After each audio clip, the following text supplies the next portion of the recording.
अस्सलाम वालेकुम एवरीवन। सो आज हम एक बहुत इंपॉर्टेंट टॉपिक के बारे में बात करेंगे और वो है breast cancer treatment and its effects on bone health. So ऐसी ख़वातीन जिनकी उम्र 50 ईयर से ऊपर होती है, तो इन पेशेंट्स के अंदर ऑलरेडी बोन हेल्थ जो होती है वो इतनी स्ट्रॉन्ग नहीं होती, यानी कि बोन्स वीक होती हैं due to the effects of hormonal treatment. So इन ख़वातीन में जब ब्रेस्ट कैंसर का हार्मोनल ट्रीटमेंट दिया जाता है तो उनकी बोन की डेंसिटी मज़ीद कम हो सकती है, यानी कि बोन्स मज़ीद वीक हो सकती हैं और उनका फ्रैक्चर रिस्क ज़्यादा हो सकता है।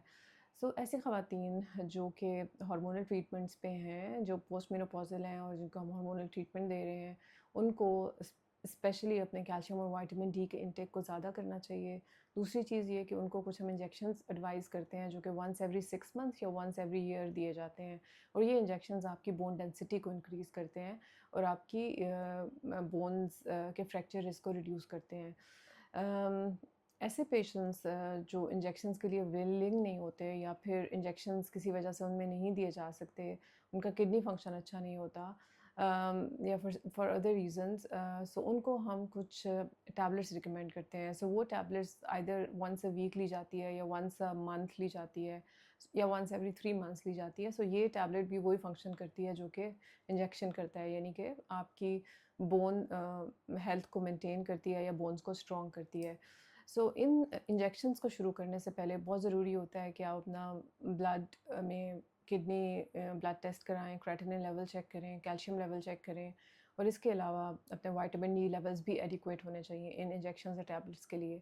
सो जनरली जब ये इंजेक्शंस हम देते हैं तो ये 3 ब्लड टेस्ट हम ज़रूर कराते हैं हर पेशेंट के। अगली इम्पॉर्टेंट बात ये कि ऐसे पेशेंट्स जो ये इंजेक्शंस जिनको हम स्टार्ट करते हैं उनका हम डेंटल हेल्थ का भी बहुत ख़्याल रखते हैं। जनरली अगर आप इन इंजेक्शंस के दौरान कोई डेंटल प्रोसीजर्स कराते हैं तो आपकी जो जिसमें अगर कोई मेजर एक्सट्रैक्शंस हैं या डेंटल सर्जरी है तो उनमें जो बोन हीलिंग होती है वो स्लो हो जाती है या बोन हीलिंग डिले हो जाती है। तो ऐसे पेशेंट्स का हम डेंटल प्रोसीजर्स इंजेक्शन देने से पहले कराते हैं ताकि अगर कोई मेजर एक्सट्रैक्शंस उनको फ्यूचर में चाहिए होती हैं तो वो पहले हो जाएँ रादर देन इंजेक्शन के बाद, ताकि वो जो रिस्क ऑफ जॉ बोन की जो हीलिंग रिड्यूस होनी है वो हम अवॉइड कर सकें। जनरली हम इन पेशेंट्स के लिए एक स्कैन रिकमेंड करते हैं जो कि डेक्सा स्कैन होता है। ये scan once a year, once every 2 years किया जाता है और इससे हमें बोन डेंसिटी या बोन हेल्थ का अंदाज़ा होता है। सो जनरली अगर पेशेंट्स की बोन डेंसिटी कम है, यानी कि उनको ऑस्टियोपोरोसिस डायग्नोज हुआ है, तो फिर उनके लिए ये इंजेक्शंस बहुत मैंडेटरी होते हैं या टैबलेट्स बहुत मैंडेटरी होती हैं।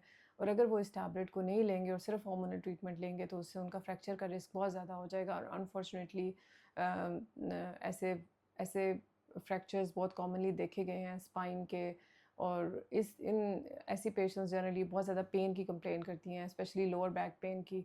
सो अगर आप अपनी बोन हेल्थ की केयर करेंगे वाइल हैविंग हार्मोनल ट्रीटमेंट तो बोन की कॉम्प्लिकेशंस को हम कुछ सिंपल सी मेजर्स लेके रिड्यूस कर सकते हैं। So specially women who are postmenopausal, who are above 50, and who are on hormonal treatment, they should definitely consult their oncologist कि whether they are getting bone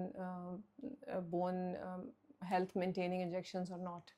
Thank you very much.